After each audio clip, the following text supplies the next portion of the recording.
I'm sharing with you today 5 things that I've learned about helping my kids who have ADHD be able to focus and have a really great homeschool day.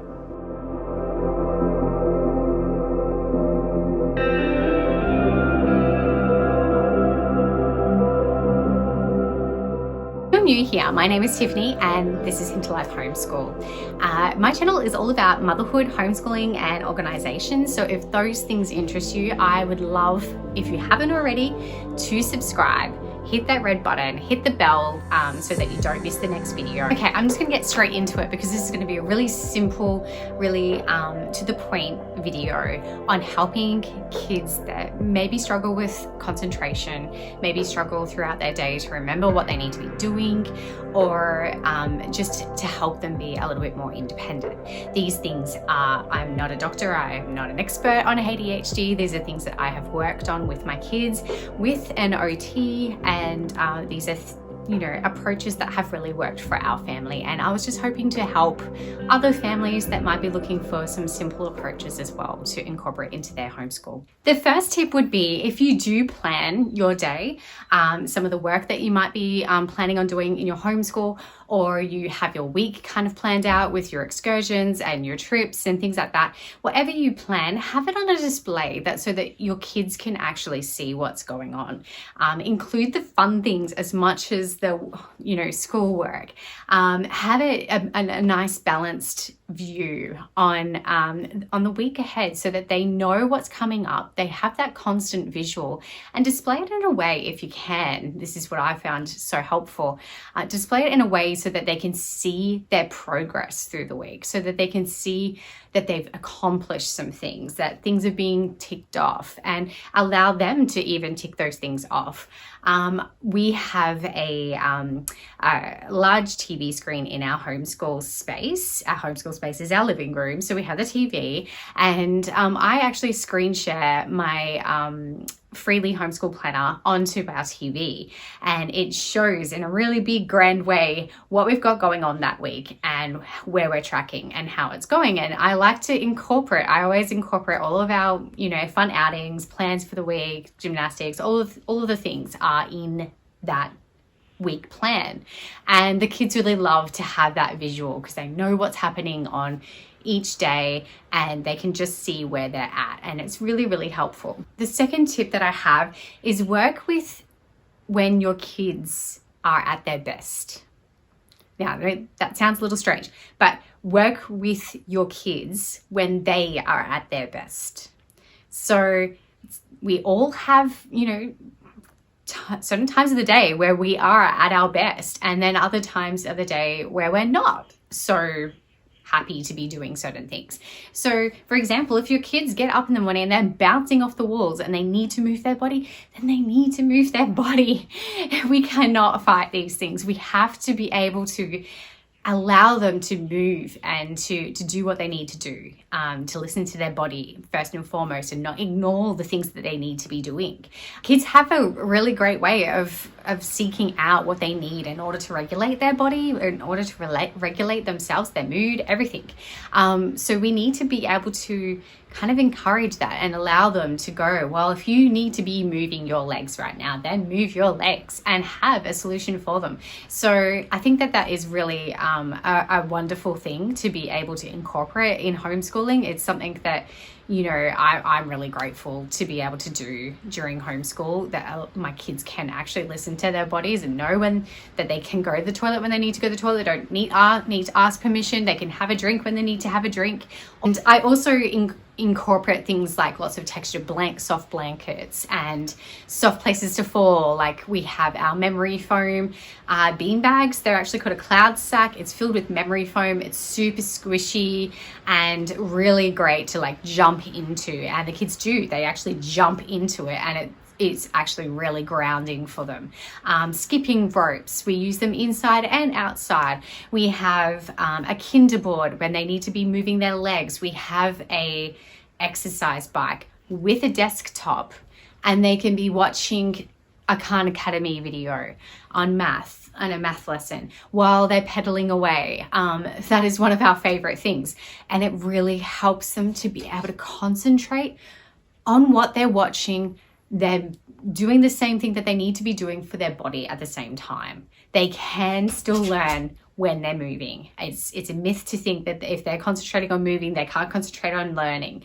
These things are connected, and they really, really can. My third tip is snacks. Snacks play such an important role in our homeschool. I know I've said it probably 100 times on this channel, but snacks are so important for so many things. No one wants to feel hangry.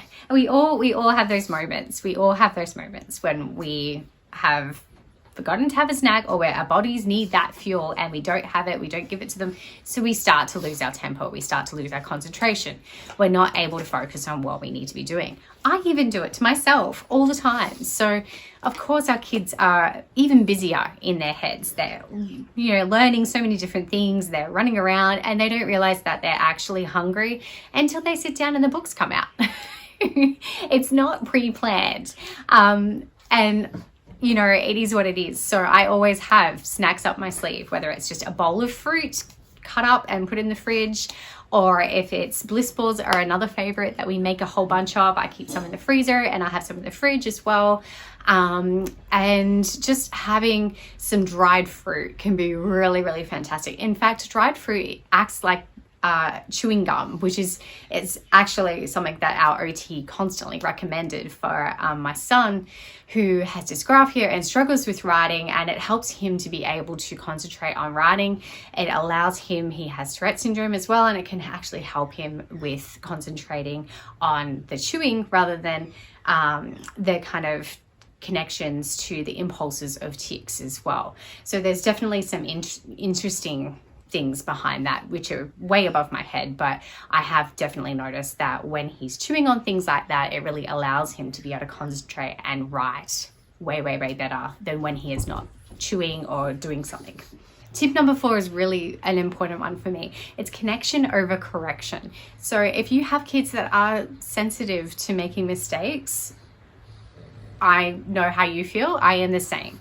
I have had challenges with ways to approach learning when they've made a mistake, and how to approach that, and how to teach them that they have made a mistake, or whether I should or whether I shouldn't. Am I doing damage by calling them out, or saying, oh, you spelled that wrong? How to approach it. And I've gotten it down to a pretty good system now.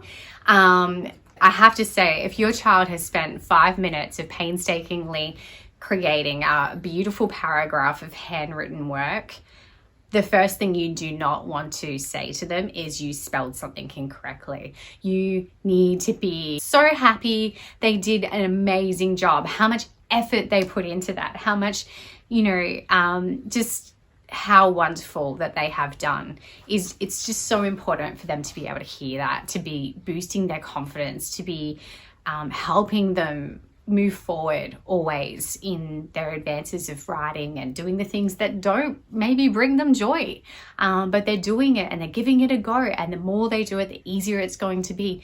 This is not the point where we teach a spelling lesson. This is a point where we build them up to keep on moving forward. So that's what I do. I leave mistakes untouched on my kids' work. I don't think that it is necessary to be correcting absolutely everything, and it builds their confidence up. It lets them feel like they created something. I read it, I can understand it, I can sound it out, I can see that there are spelling errors. It does not matter, because I can still make out what they're writing. I can still make out what they've done and what they've created and the thought behind that, and I focus on that. And if I do have to correct something that my kids have worked on, and if I feel like they are in a place where we can have that opportunity to have that extra learning moment, then I will. But for a very long time, I did not do that. For a very long time, I built their confidence up, and I focused on just supporting them in their journey of writing and creating stories and things like that. But if you do feel that you need to do some correcting, or you're at that stage like I am, where your kids can maybe handle a little bit of, constructive criticism on some of the things that they have created, the way I have been approaching it that has been working really, really well. I asked them, would you like to check your work and see if there's any spelling errors or any grammar errors? You can have a look through it, maybe reread it and see if you can find anything. I think there might be 3. See if you can maybe find 3 mistakes that have been, that are on the page. And it's kind of different because now their focus is on finding a mistake. So they're kind of wanting to find a mistake. They're expecting to find 3. I've given them a bit of a warning, a heads up. Okay, there might be 3 mistakes here. Can you find them? And then they find them. And, you know, they probably already knew that those words were spelled incorrectly. That's fine. But it's a different scenario now. It's a different approach now. We're focusing on that lesson, that spelling lesson or that grammar lesson. So they've gone and they've circled the 3 things that they think they might have spelled wrong. I'm like, yes, awesome, fantastic. You found them. That's great. How do you think that they might be spelled? Do you reckon you can maybe figure out where you might have made that mistake, or would you like to have a go at working out the spelling of that word, or shall we look it up in the dictionary together and find it and see if, you know, where it might be not quite right? And we will do that, and I'll just follow their cues with it. And if it starts to go in a negative light, I abandon ship and we let it go and move on. So tip number 5 is to incorporate and prioritize your kids' interests. I cannot recommend this approach enough, especially if you have kids with ADHD. It can be incredibly hard for kids to be able to focus on things, but it's not hard for them to focus on things that they love. And those are very unique things usually. And it takes a lot of creativity to be an educator, prioritizing kids' interests as well, because those interests can be really strange and interesting, and hard to put together, a lesson or a project or whatever. We have to get creative, definitely. But it is really worth it because when a kid is interested, when a kid is passionate about what they're learning, that interest goes so much further than what a interest that you might think is fantastic, but they're not really truly interested in it. It's just shallow. It's not, none of those deep conversations occur. None of that realization or the great real learning happens from things that we ourselves as educators create just because we're interested in those things.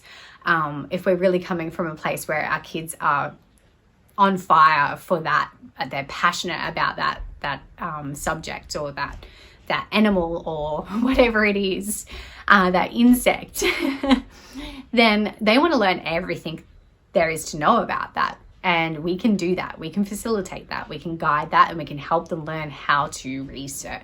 But in terms of concentration, childhood development experts generally say that a reasonable attention span to expect of a child is 2 to 3 minutes per year of their age. So that is definitely something to consider. So we need to reconsider our expectations when we know that kind of information is coming out. We're often expecting way more in terms of attention from our kids. And that's not even taking into account the extra challenges of ADHD, and the fact that we can get so distracted so easily in environments that are more chaotic, more busy, more cluttered. So when we're expecting that kind of level of focus, we really need to be making sure that we're setting our kids up for success and giving them a blank table, a table without, distraction, a space that's calm and inviting, and giving them those additional things that they might need, like fidgets, things to be able to move on, blankets and pillows and all of those kinds of things to help them to regulate and move in the way that they need to, and still be able to get the things that we need them to get done, or the things that they want to be able to get done. Because a lot of times they really do want to be able to do something, but their body is working against them as well. They don't necessarily want to be moving all the time. It's just that they feel that they need to be moving. There's a very big difference there. I've had conversations like this with my children a lot, where my child has actually genuinely wanted to sit and write this thing about this thing that they learned, and they can't. They physically can't. And it is really hard to watch that. It is really hard to watch my son trying to sit still and not actually being able to. And working with that and giving them the environment in which they can move and still be able to do what they want to do is a gift. It's something that I can do. It's something that I can do for them. I can't stop his tics. I can't stop his pain, but I can give him the environment that he needs in order to manage it. And that's the best that I can do. That's what I'm going to do. So those are my 5 tips. I hope that you have found this video helpful. I would love to hear any of the things that you have come across in your learning and your teaching with your kids as well, in terms of being able to help your children focus, the things that you love to incorporate into your homeschool to be able to create that nice calming environment, all of the things. I think that we can all open the discussion about this and help each other, because there are so many ways that we can approach these things and help our kids be able to focus on things that they want to focus on and create really great learning experiences for our kids. Thank you for watching. If you did like this video and you did find it helpful, I would love for you to give it a big thumbs up. It really, really does help my channel and I really appreciate it. I will see you in the next video. Bye.